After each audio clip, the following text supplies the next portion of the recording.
हरे कृष्णा मित्रों, हरिराम नामक आदमी शहर के एक छोटी सी गली में रहता था। वह एक मेडिकल दुकान का मालिक था। सारी दवाइयों की उसे अच्छी जानकारी थी। 10 साल का अनुभव होने के कारण उसे अच्छी तरह पता था कि कौन सी दवाई कहाँ रखी है। वह इस पेशे को बड़ी ही शौक से, बहुत ही निष्ठा से करता था। दिन प्रतिदिन उसके दुकान में सदैव भीड़ लगी रहती थी।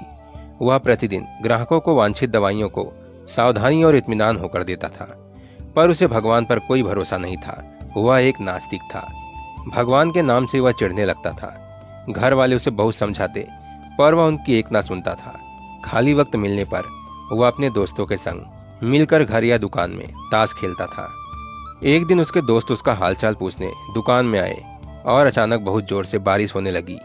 बारिश की वजह से दुकान में भी कोई नहीं था। बस फिर क्या, सब दोस्त मिलकर ताश खेलने लगे। तभी एक छोटा लड़का उसके दुकान में दवाई लेने पर्चा लेकर आया। उसका पूरा शरीर भीगा था। हरिराम ताश खेलने में इतना मशगूल था कि बारिश में आए उस लड़के पर उसकी नजर नहीं पड़ी।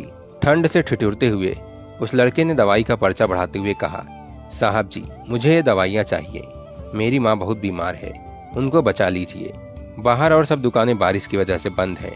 आपके दुकान को देखकर मुझे विश्वास हो गया कि मेरी माँ बच जाएगी। यह दवाई उनके लिए बहुत जरूरी है।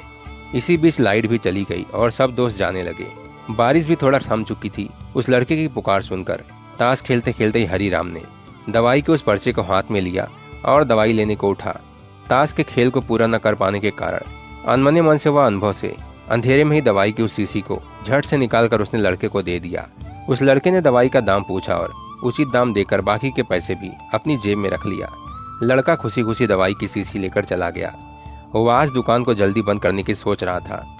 थोड़ी देर बाद लाइट आ गई और वह देखकर दंग रह गया कि उसने दवाई की शीशी समझकर उस लड़के को जो दिया था वह चूहे मारने वाली जहरीली दवा है, जिसे उसके किसी ग्राहक ने थोड़ी ही देर पहले लौटाया था। और ताश खेलने की धुन में उसने अन्य दवाइयों के बीच यह सोचकर रख दिया था कि ताश की बाजी के बाद फिर उसे अपनी जगह वापस रख देगा। बस उसका दिल जोर जोर से धड़कने लगा। उसकी 10 साल की नेकी पर मानो जैसे ग्रहण लग गया। उस लड़के के बारे में वह सोचकर तड़पने लगा। सोचा, यदि दवाई उसने अपनी बीमार माँ को देगा तो वह अवश्य मर जाएगी। लड़का भी बहुत छोटा हो, पढ़ना भी नहीं जानता होगा। एक पल वह अपनी इस भूल को कोसने लगा और ताश खेलने की अपनी आदत को छोड़ने का निश्चय कर लिया। पर यह बात तो बात के बाद देखा जाएगी। अब क्या किया जाए? उस लड़के का पता ठिकाना भी तो नहीं जानता था।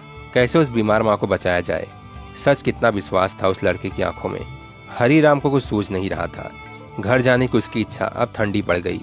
दुविधा और बेचैनी उसे घेरे हुए थी। घबराहट में वह इधर उधर देखने लगा।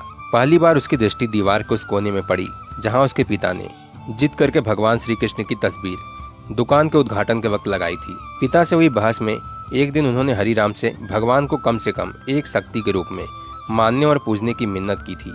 उन्होंने कहा था कि भगवान की भक्ति में बड़ी शक्ति होती है। वह हर जगह व्याप्त है और हमें सदैव अच्छे कार्य करने की प्रेरणा देता है। हरिराम को यह सारी बात याद आने लगी। उसने कई बार अपने पिता को भगवान की तस्वीर के सामने कर जोड़कर आंखें बंद करते हुए पूछते देखा था। उसने भी आज पहली बार कमरे के कोने में रखी उस धूल भरे कृष्ण की तस्वीर को देखा और आंखें बंद करके दोनों हाथों को जोड़कर वहीं खड़ा हो गया। थोड़ी देर बाद वह छोटा लड़का फिर दुकान में आया। हरिराम को पसीने छूटने लगे। वह बहुत अधीर हो उठा। पसीना पोंछते हुए उसने कहा, क्या बात है बेटा, तुम्हें क्या चाहिए? लड़के की आंखों से पानी छलकने लगा। उसने रुकते रुकते कहा, बाबूजी, माँ को बचाने के लिए मैं दवाई की शीशी लिए भागे जा रहा था। घर के करीब पहुंच भी गया था। बारिश की वजह से आंगन में पानी भरा था और मैं फिसल गया। दवाई की शीशी गिरकर टूट गई। क्या आप मुझे वही दवाई की दूसरी शीशी दे सकते हैं बाबूजी? लड़के ने उदास होकर पूछा। हाँ, क्यों नहीं, हरिराम ने राहत की सांस लेते हुए कहा। लो यह दवाई। पर उस लड़के ने दवाई की शीशी लेते हुए कहा, पर मेरे पास तो पैसे नहीं हैं। उस लड़के ने हिचकिचाते हुए बड़े भोलेपन से कहा। हरिराम को उस बेचारे पर दया आई। कोई बात नहीं, तुम यह दवाई ले जाओ और अपनी माँ को बचाओ। जाओ, जल्दी करो, और हाँ, अब की बार जरा संभल के जाना। लड़का अच्छा बाबूजी कहता हुआ खुशी से चल पड़ा। अब हरिराम की जान में जान आई। भगवान को धन्यवाद देता हुआ हरिराम अपने हाथों से उस धूल भरे तस्वीर को लेकर अपनी धोती से पोंछने लगा और अपने सीने से लगा लिया। और अपने भीतर हुए इस परिवर्तन को वह पहले अपने घर वालों को सुनाना चाहता था। जल्दी से दुकान बंद करके वह घर को रवाना हुआ। उसकी नास्तिकता की घोर अंधेरी रात भी अब बीत गई थी। और अगले दिन की नई सुबह एक नई हरि राम की प्रतीक्षा कर रही थी। जय जय श्री राधे, हरे कृष्णा।